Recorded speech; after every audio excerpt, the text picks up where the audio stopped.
Yeah, I think, well, I mean, being owned by three companies, the operators, EE, O2 and Vodafone, we don't really have a choice because our consumers are their customers. So, it's the most exciting space I've been in, working 19 years, and every conference, people from other media seem to be referring to mobile a lot, around the power of mobile. So, the whole concept of a customer journey starts with messaging, but goes into so many more things like vouchering, like mobile payments, and absolutely that whole space is just gonna get bigger and better for loads of different brands over the next few years.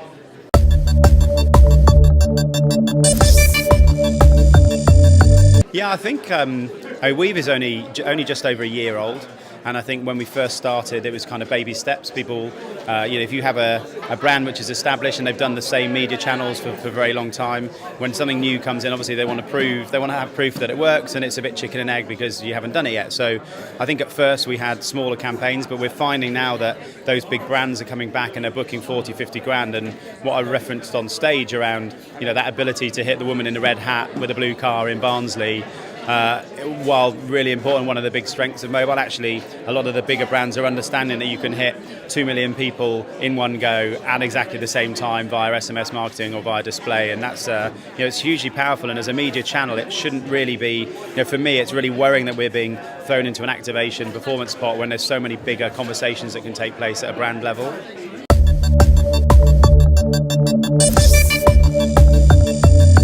Yeah, I think it's both. I think it can do, and I think obviously with SMS and display, you kind of generally would want some kind of call to action, but it's not the be all and the end all. I think there are some big brand messages to be had, and in fact, in some of the SMS studies that we've done, our average recall is around 50 to 60%, which is significantly higher levels of recall than any other media that I've worked in, because of all of the things we talked about today. It's a very personal device. It's there. It's portable. It's untethered, so you take the commercial message with you wherever you go. I think there's recall and awareness studies that are showing it works at a brand level, but there's also performance metrics that are showing that activation of it also works there.